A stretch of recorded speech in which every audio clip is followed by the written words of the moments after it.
तिरिया चरित्र दैबो न जाने, एकर माने का होला? तिरिया औरत ब्रह्मा जी के सृष्टि में ये औरत माया है।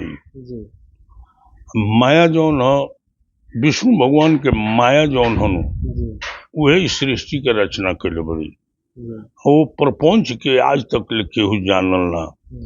लोग के देखे में तो बुझाला कि राम जी के कहल जाला कि रावण के मरले, धनुष तुरले, तड़िका के मरले, लेकिन वास्तव में सीता जी हनुमान जी से बतलाओ तारी कि हे हनुमान, लोग कहेला कि राम जी धनुष तुरे नहीं है, सीता जी से ब्याह करनी, लेकिन यहाँ के तो ब्रह्म है, यहाँ के तो निर्गुण है, यहाँ के न तिष्ठति न गच्छति, यहाँ के तो न बैठी न चली न बोली न, बिनु पग चले सुने बिनु काना, कर्मिनु कर्म कर्म, कौनो शरीर नहीं खत का करिले, सब करिले हम, लेकिन लोग के बुझाला कि राम करत रहे।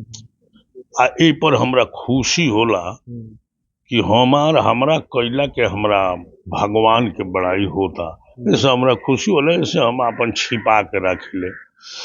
तो उ माया के रचली प्रपंच है, ऐसे वो माया के भेद आज तक केहू ना जानल, जिस माया में का सृष्टि होता है, काहे खातिर होता, और तुरिया चरित्रम दैबो न जाने, माया के भेद ब्रह्मा जी भी ना जानले, जी खुद पैदा कर। हाँ, जो खुद सृष्टि कैले बा, उनकरे के मूल मानल जाला सृष्टि के, लेकिन सृष्टि करे वाली ई मय है, प्रपंच के रचना मय कैले बड़ी, ऐसे सृष्टि के भेद आ उनकर भेद आज तक ले केहू ना जानो।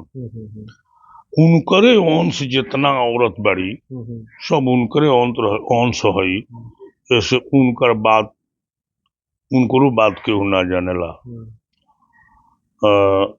नारी एक नंबर में नारी, निरंजन, निरंजन माने ईश्वर, आज तक ले ईश्वरों के केहू ना जानल, केहू कहला निर्गुण हवन, केहू कहला सगुण हवन, केहू कहला शिव हवन, केहू कहला राम हवन, केहू कहला कृष्ण हवन, एगो निश्चित केहू न बताओ।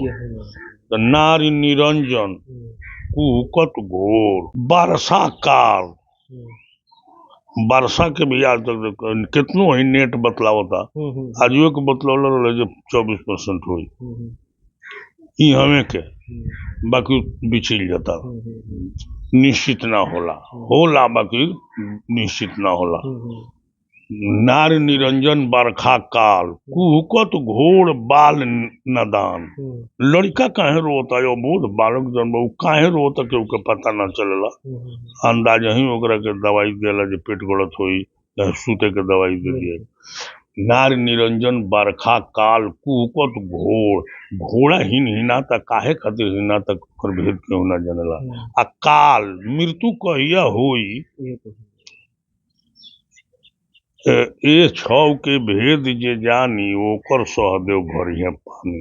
अच्छा, सहदेव जी ज्योतिष के ज्ञानी रहले, लेकिन वो ज्योतिष से ना जाने पौले, कहले कि इतना जे बतला दियो ओकर हम पानी भरे सेवा करे भी सीखे खातिर, एकर केहू ना जानल न जानाओ।